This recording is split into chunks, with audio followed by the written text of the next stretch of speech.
everyone, and welcome to The Fields. I'd like to thank our sponsor this episode, Mana Supply Company. Based in St. Louis, Missouri, Mana Supply Company is the manufacturer behind top-selling brands Cosmic, Kismet, and Midose. Cosmic offers the only gummies in the state with a real flavored center, and are the first to have true 1,000 and 2,000 milligram packaged edibles. Kismet chocolates are handmade by a local, high-end chocolatier, use all-natural, ethically sourced ingredients, and are made in small batches to ensure the highest quality. Midose offers unique, effects-based disposable vape pens and brand new melt-under-your-tongue tablets, all in 3 different effects: nighttime, daytime, and relaxing. Cosmic, Kismet, Midose, Mana Supply Company. My guest today is Chris Issinghoff. He's the Director of Quality Assurance for Elevate Missouri in Kansas City, Missouri. Chris, welcome to The Fields, Matt. Thanks, Jeff. I really appreciate you having me on. Big fan of the show and been looking forward to this. Absolutely. I appreciate you driving all the way from Kansas City, man, especially during the snowpocalypse. It wasn't bad. It wasn't bad to get here. Chris, let's jump right in and start by unpacking how Elevate came to be. Yeah, so Elevate's kind of always existed in a form in the state of Missouri. They were the original license holder of the licenses that we have, and they had contracted with Terrapin Care Station out of Colorado to manage those licenses. So Terrapin basically managed those licenses from build out to first harvest until about July. And at that time, existing investment structure decided to go a different way. And so they went ahead and purchased the share from Terrapin Care Station, which dissolved that management contract.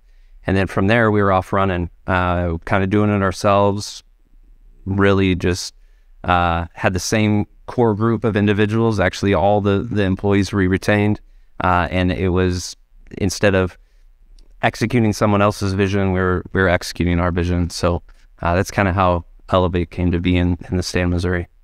Did you get to retain the genetics as part of this buyout? We did, yeah. So that would have been a mess if we wouldn't have been able to. But yeah, we everything, genetics all were retained, including the seed bank that we had brought in from the inception license. And so we got a lot of strains yet to pop in the state of Missouri, not just the ones that Terrapin started with. That's great. So Elevate's going to come out with some original genetics from themselves that no one else has seen in the state yet? Yeah, so I mean, we've already started. Hibiscus is one, mimosa. I know there's quite a few cultivars of mimosa out there. Ours is super orange heavy. Milano cookies, biscotti mints, Fat Kids cake, hibiscus. Gary Poppins is just down the road. Tropicana poison. I mean, there's quite a few that we've popped, and quite a few that we still have to pop.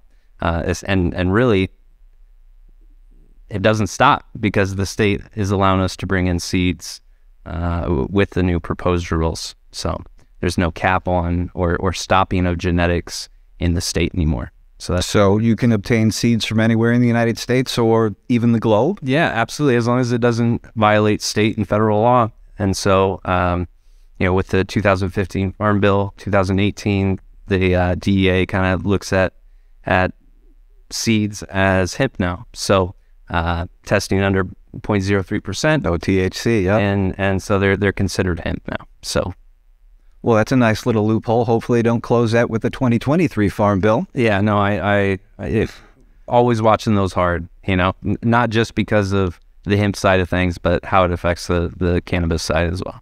So watching for things like that are part of your responsibilities as the Director of Quality Assurance. What are some of the other responsibilities you have? Well, really, as Director of Quality Assurance, everything is under my umbrella. It's my job to ensure that our employees, the culture is of the quality that we want, the product, the workflow, the efficiencies, the decisions that we're making need to be based on, good business sense, good cannabis sense, but also, good farm sense and good agricultural business sense as well. And so really, I'm looking at data every day. I'm trying to analyze where we're going, where we need to be, how we can get there, not just with our products, but with the people that make our products, with our retail stores, with the customer service, and really the entire business. So tell me how Elevate flower is grown. Start with the medium that you use. We do 50-50 cocoa core and perlite mix. We do that because of the vigorous root growth that we can get, which root growth extends to overall plant health, plant growth. We do it hydroponically, so we're feeding the plant everything that it needs, but we don't abandon kind of microbial growth as well. So we add mycos and azos to the mix. Mycos and azos, what are those? Yeah, so mycorrhizal bacteria, beneficial bacteria that help facilitate the chemical exchange of nutrients in plants. And so really it just helps the plant absorb and more nutrients be bioavailable for the plants. So, you know, we're giving the plants everything that they need. And really, I mean, how we see growing is just letting the plants do its thing. Minimal input, just what the plant needs to be the best version of itself. What kind of challenges do you have growing indoors, though? I mean, in Missouri, humidity is a huge one. We had to scale up our HVAC system pretty substantially just to handle really anything that can come. We can be at 100% humidity in December. We can be at 100 degrees, 100% humidity in July. And so just that variance, the variation in temperature and humidity, that's a huge challenge. What can that do to a plant, though? I mean, stress it out. It can, you know, it can turn it hermaphrodite. It can, you know, produce seeds at that point, produce pollen as a male, which then would wreck the whole crop, wreck the entire crop. And the way that we're set up, you know, our grow is set up in 4 large rooms. So if one plant pollinates a room, that's actually 2 harvests. That's about 25% of our capacity being seeded. So definitely don't want to do that. So like I said, we scaled up our HVAC to ensure that we can keep a constant temperature, constant humidity to keep those plants happy and healthy. So when you guys were operating as Terrapin, on your packaging, you never had the terpene profiles printed. Correct. Now that you're Elevate, now that you got your own brand new packaging, are you going to put the terp profiles on there? Yeah, so what we're going to do for the intern, until proposed rules are finalized, we're going to put the top 3 terpenes on each strain and have those available. But also, I mean, our COAs are available to anybody that can that would like to request them. So if you go into a dispensary and you said, I'd really like to purchase this, I just don't know everything that's in it, we're happy to provide those COAs going forward. But yeah, on each label will be the top 3 terpenes for each strain. Okay. And on our concentrates, we'll have the total terp percentage as well. Now, you retained Double Bear as part of the buyout, which will be rebranded as Elevate. Does that mean you are going to be following the same recipes for concentrates? Yeah, absolutely. I mean, everything that we're producing, that we produced under Terrapin, we're producing under Elevate in the same manner. Adding a few different SKUs and looking to expand in a few key areas. But yeah, I mean, new flavors coming out, new strains in our live sauce carts. And then if you picked up an Elevate Lab product, you've probably seen a change in our concentrate jars as well. And we did that because those jars just retain the terpenes, don't let them boil off as quickly. Mm-hmm. So, you know, there are some changes, but the core product is the exact same, and really it's made by the same people as well. And that's a big thing for me. What kind of extraction method do you use in the lab? So we do 2 different types of extraction. We do a CO2 extraction for our distillate, then we do butane extraction for our concentrates, and that includes the live sauce carts. So live sauce carts are butane extracted. Botanical and Canaterp carts are both CO2 distillate. We've been playing around with rosin. You know, we've got a press and squishing around and, you know, seeing if we can make that a viable business option. Mm-hmm. You know, having some pretty good results, but it's not something that we're looking into to push out to market currently. It is something that we might look into in the future, though. Let's pivot to your own personal cannabis use. Sure. Your experience with cannabis goes back to a young man. When did you first discover it was beneficial to you? I found out that it was beneficial to me outside of just like the, helping me mellow out at the end of the day, or, having fun at a party. But really the medicinal aspect came into my life when I was 21, 22. I was getting some back pain and didn't really know what was going on, just tightness in my back all over. And that progressed into, inflammation in my joints and my hands. And then that progressed into really a skin irritation called psoriasis. And it took 6 months to diagnose, but I was diagnosed with psoriatic arthritis. So it's kind of a blend of rheumatoid arthritis and psoriasis. And that is where I really started to look at cannabis as medicine. How did it help your symptoms? Pain relief, allowing me to sleep, to relax enough to be able to sleep, and to not wake up in the middle of the night. It helps with psoriatic arthritis can have a lot of fatigue as well, and so just the overall wellness aspect of cannabis, from pain relief to head relief, let's just call it, really helped me through those moments of severe fatigue. And so I took my experience with cannabis as medicine, and then applied that to, I had previous experience as a chiropractic assistant, found out I really enjoyed talking with people about how they're feeling and helping them feel better. And so that led me into a career in cannabis. Started as a bud tender, and that was 14 years ago.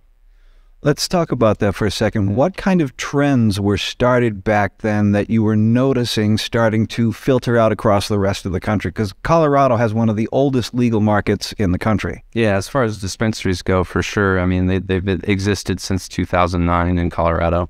I mean, the trends that were started out back then in Colorado were really price. What's the best price on the product? And then when people started to see value in testing, the trend was THC. And now that, people are becoming more educated and finding out the differences in cannabis, and really the beneficial aspects of the terpene profiles and how those interact, that became a trend as well. But I mean, I've been in this industry before. We're still calling wax peanut butter, peanut butter hash, and dropping it from a safety pin onto a bowl. It was before dab rigs and all that kind of stuff. Drop some old school strains that you remember from back then. Oh man, I mean, probably one of my favorites, and being a Kansan is Golden Goat. That one, Cindy 99, Jack Herrera, Flow is one of my all-time favorite daytime pain relieving smokes. Bruce Banner, starting in Colorado, Fort Collins Cough. There's quite a few that have come and gone. Mm-hmm.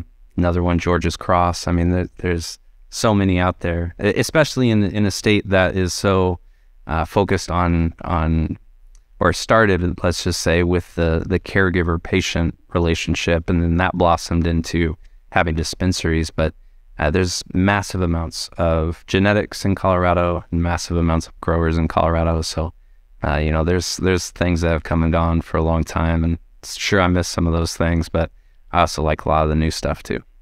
What do you see the future being? I see the future as, focusing even more on those terpenes and developing them into more situational. Hey, I'm looking for an uplifting strain or a nighttime strain, a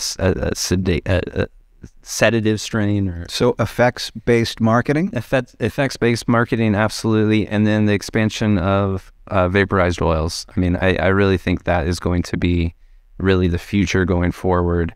Whether it be, a concentrate pack that you can plug into your Puffco, or the expansion of more live sauce and better live sauce, smoother live sauce. I mean, I really think that the future is in the vaporization.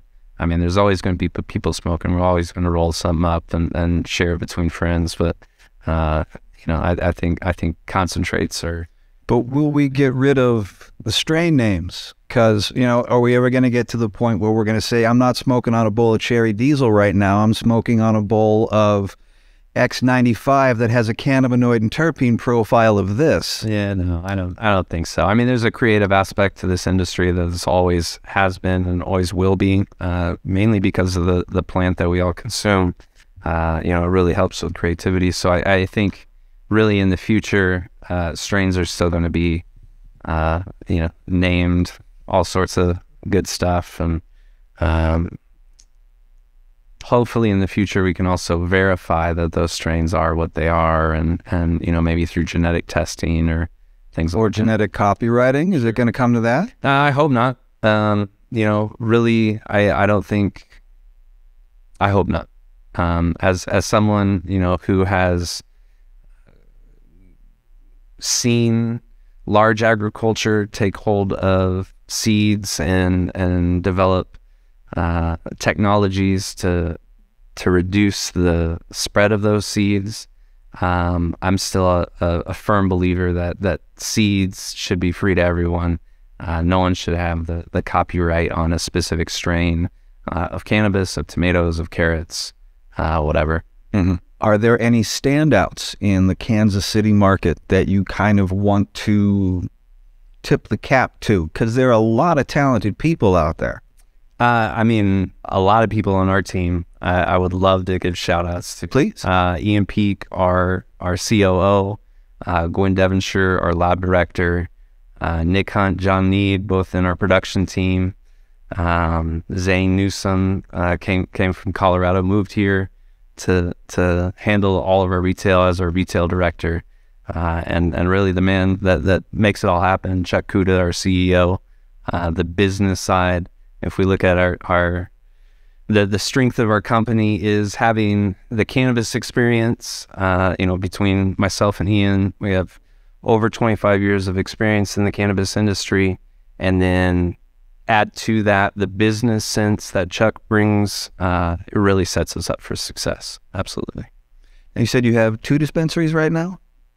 We have 3. You have 3 dispensaries. Yeah. Are there plans to grow beyond that, to the up to 5 that Missouri says you're allowed to have? I mean, we're always kind of looking out there, but unless the right opportunity puts itself in our place, we're looking at how we can maximize our 3 dispensaries to the most.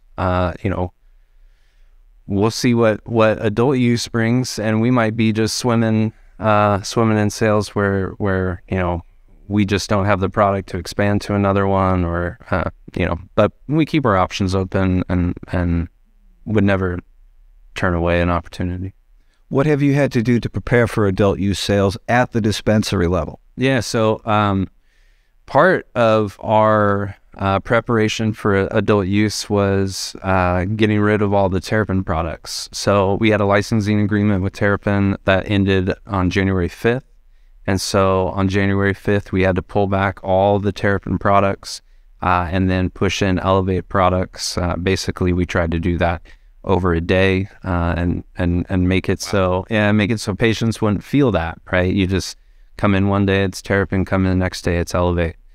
So that was a big push. And then, I mean, we're also, part of that rebrand is designing packaging and getting product into packaging. So we've been going full bore through our packaging, in our packaging department, trying to package up as much as possible and meet the current demand and the expected demand going forward. And then, we've added some point of sale systems. We're looking at a floating point of sale where, the state changed its 1-to-1 relationship with bud tender to patient to a 1-to-3 relationship, bud tender to consumer. So looking at things that we can do to facilitate a quicker interaction with more people, whether that's like, someone guiding a consumer or a patient through putting that order together and then handing that off to someone run the register to finalize the sale, so that person can then go and help the next. We're really looking at just how we can be the most efficient there. And then, there's some additional regulations that came out. So, we've got additional education materials in the front, and putting up the required signs and, just kind of that kind of stuff. So. Is there anything in the proposed laws that you are hoping they are going to change before they become finalized? Absolutely. I think the industry right now is focused on a lot on the packaging. Packaging and labeling, I think, are big, as well as advertising. They really make clear what the advertising regulations will be going forward, basically taking that prohibition on humans, fruit, animals to the advertising, and defining advertising very broadly. So you can't have any product in the shape of a teddy bear or an apple or not even like an ear? Not even that. The representation of an individual, of a human on your website. So you can't have models holding product or... Models holding product. I mean, the way that this could be interpreted would be an about us with an explanation. Couldn't have my picture, couldn't have your picture, Jeff. They're really looking at to dehumanize it, it sounds like. Yeah, make it a faceless product. Packaging, kind of the same thing. The proposed rules, which aren't final right now, but the proposed rules are going to, we got some really nice artwork on some of our strain-specific bags that would no longer be allowed. We're talking, 2, maybe 3 colors, very strict on what you can have. Your logo, any additional pictures have to be very small. And then the labeling as well is a big deal. I think you can only have it say indica, sativa, or hybrid. That's all it can be represented as. That's all it can be represented as, indeed. Requiring Delta 9 THC and a Delta 8, which I think is good for transparency, but it can lead to some confusion, especially going into an adult use market. We've already seen confusion on THCA versus total THC. And now if someone comes in and say, hey, my product doesn't have any THC in it. And it's like, well, are you looking at Delta 8 tetrahydrocannabinol? Are you looking at Delta 9? Are you looking at it in milligrams per gram or in percentages? Right. And then, I think some of the biggest things are the removal of any additional information from labels.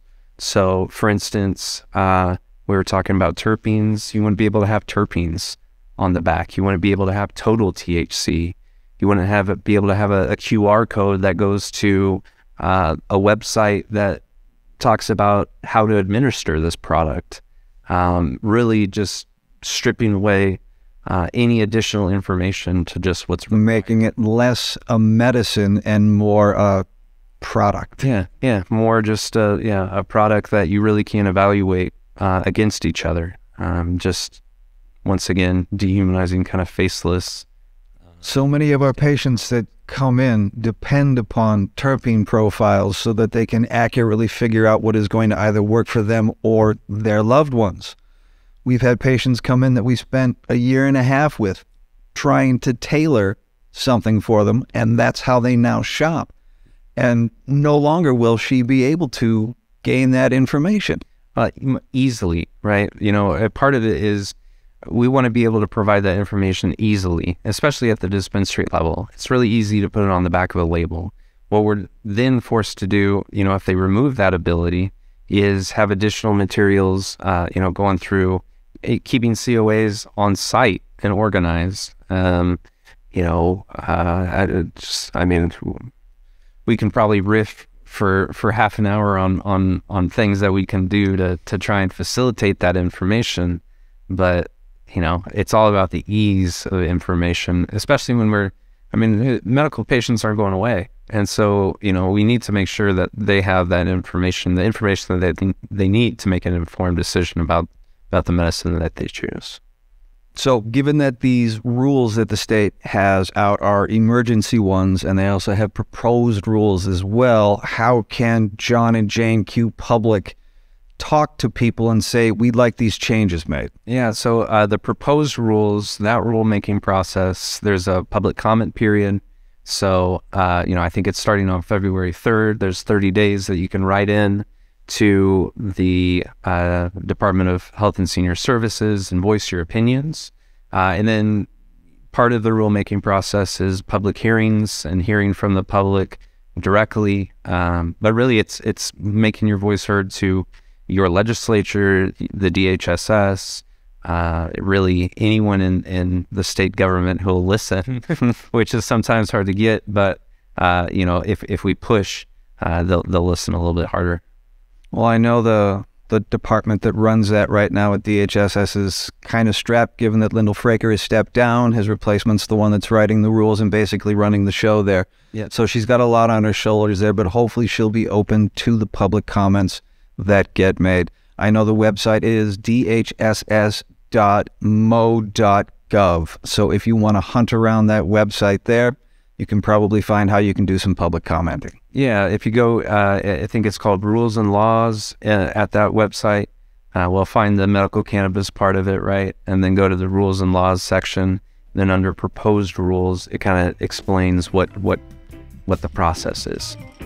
That's going to do it for another episode of The Fields, folks. I'd like to thank our guest, the Director of Quality Assurance for Elevate in Kansas City, Mr. Chris Issinghoff. And I'd like to thank all of you out there for watching and listening. I'm Jeff Rouse. We'll see you next time.